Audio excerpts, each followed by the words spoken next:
Olá, vamos lá para a nossa terceira aula. Vamos só recapitular a aula anterior.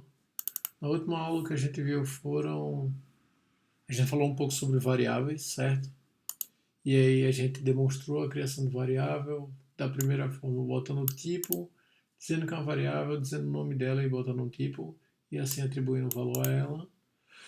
E a gente também utilizou esse outro formato aqui, que seria a forma que o Go tem para você como é que eu digo, inferir o tipo. Uma vez que eu estou botando o tipo aqui, ele vai saber que é um float, porque eu estou passando um float.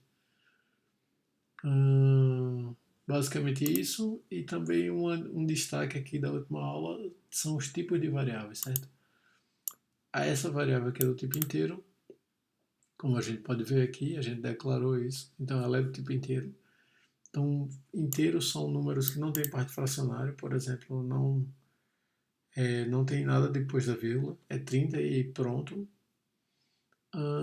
Outro tipo de dado interessante é o float, que é esse daqui, que são os que têm ponto flutuante, que são os que têm casas decimais. E outro tipo que a gente não falou na aula anterior, mas que é importante salientar, são os tipos string. A declaração do tipo string seria dessa forma: nome string, seria var nome string, mas no caso aqui o que eu estou fazendo usando dois pontos igual, é fazendo a inferência do tipo. E assim, uma coisa importante para falar sobre isso é que variáveis no Go, elas não mudam de tipo. Então, por exemplo, eu não posso fazer aqui, por exemplo, deixa eu rodar esse exemplo só para ficar claro. Aqui no final ele mostrou Ivan, mas, por exemplo, eu não posso fazer nome mais 2, por exemplo. Isso não vai dar certo. Ele já destaca aqui que não vai dar certo, e o motivo é não pode usar 2, uma vez que 2 não é do tipo string, certo? Mas, por exemplo, se eu botar entre parênteses, eu achei que ele iria fazer que nem o Java e concatenar, mas pelo visto no Go é diferente.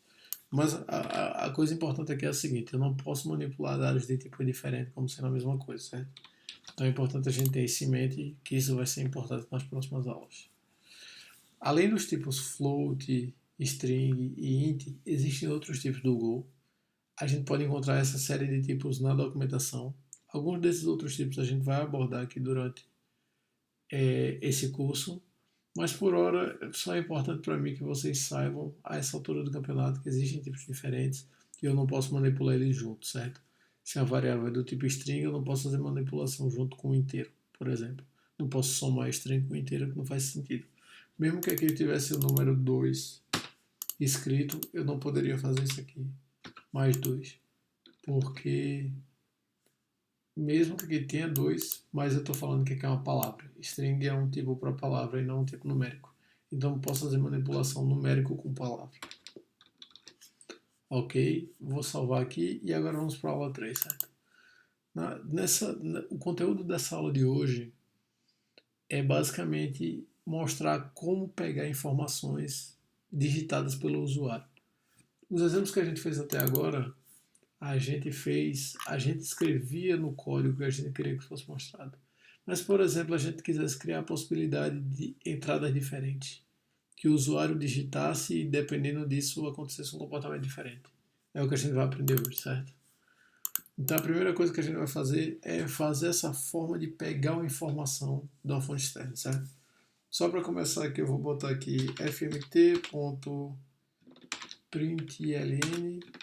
só para a gente ter um string de entrada aqui, para ficar claro que é a aula 3.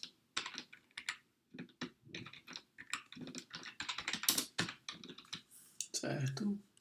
Vou rodar aqui, run aula 3.go. Ele rodou aqui a aula 3, ok. E agora vamos fazer o meio de pegar a informação a partir da digitação do usuário do teclado, certo? Então, a primeira coisa que a gente tem que fazer é um leitor, certo? Que no inglês seria reader. Então, eu vou fazer dois pontos igual para ele inferir o tipo. Essa criação de leitor está dentro de um pacote chamado Buffio. que no caso seria buff.io, né? Acho que faz mais sentido desse jeito. E aí eu vou criar um new reader.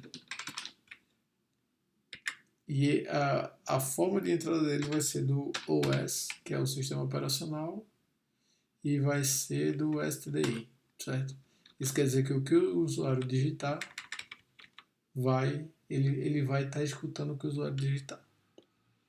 Essa é a primeira parte. A segunda parte eu poderia já botar essa leitura, mas para o usuário, se o programa não mostra nenhuma instrução de que ele deve digitar, fica meio estranho. Então a gente vai botar uma mensagem parecida com essa daqui, dizendo, opa, apaguei sem querer, Ctrl C, Ctrl V, vou botar assim alguma coisa, digite seu nome.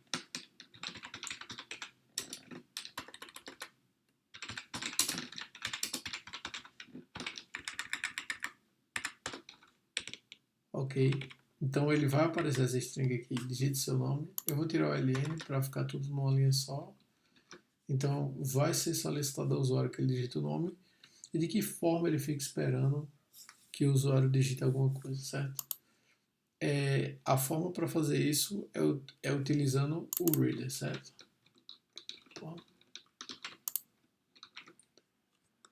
E o comando que a gente usa para fazer essa leitura é esse programa aqui, readString. Uma vez que a gente faz isso, vai ser retornado um string, que é uma palavra no caso, e vai ser retornado também um possível erro, certo? Que é a forma como o Go trata erros. Ele bota dois retornos, dois atributos de retorno. Se der tudo certo, se der tudo certo, ele retorna a string, e se der alguma coisa errada, ele retorna a mensagem de erro. Certo? Então vamos lá. Como é que eu falo? Esse comando aqui ele tem um argumento, certo? Ele precisa de um argumento para dizer quando acontecer esse tipo de ação, encerra a leitura. No nosso caso vai ser um enter. Quando o usuário digitar o nome dele e apertar enter, significa que encerrou o comando, certo? Para fazer isso, eu tenho que botar aqui aspas simples, porque o parâmetro dele, se não me engano, é um byte, exatamente. Então, é o delimitador da leitura. Então, eu vou botar /n, que significa enter, significa uma nova linha, significa /n, e eu vou botar aqui a variável que vai receber esse texto digitado, certo? O nome dela vai ser nome, dois pontos igual. Se essa variável não tivesse tratamento de erro, isso aqui seria suficiente. Como ela tem, eu preciso criar uma variável aqui que armazene o erro, certo? Eu vou botar o nome dela erro.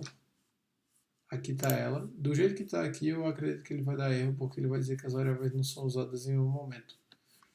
Mas de qualquer forma, vamos botar aqui, primeiramente, a impressão do nome. Vou botar aqui olá, vírgula, e o nome do usuário, nome. Ok, vou tentar rodar. Eu acredito que isso aqui pode dar erro pelo fato da erro nunca ser usada. Mas aí, se acontecer isso, a gente vai contornar. Vamos tentar rodar. O que ele deu aqui foi a variável erro é declarada, mas nunca foi usada. Então a gente precisa de um tratamento para isso. Existe uma alternativa. Primeiramente eu vou botar para imprimir ela, certo? Dessa forma. Vou botar aqui erro. Vou botar aqui houve erro.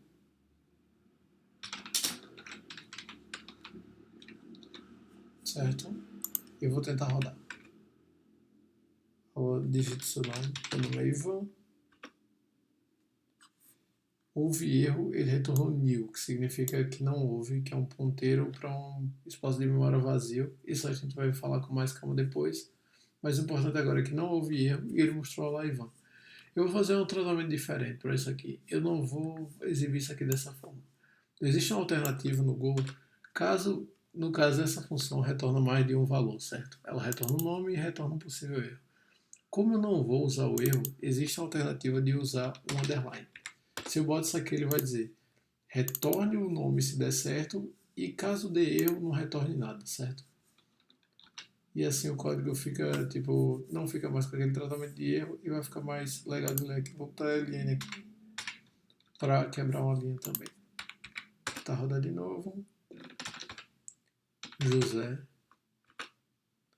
Olá, José. Certo? Eu vou encerrar esse vídeo por aqui. No próximo vídeo a gente vai ver como fazer para converter essa string que é retornada quando a gente lê do teclado em um inteiro. E assim a gente vai poder, a gente abre possibilidades, por exemplo, para fazer uma calculadora, que seria a possibilidade de você entrar dois números, que aqui a leitura seria string, mas a gente vai convertê-los e fazer isso. E nosso quarto exemplo vai ser fazer a calculadora. Vou encerrando o vídeo por aqui. Muito obrigado por assistir. Até mais.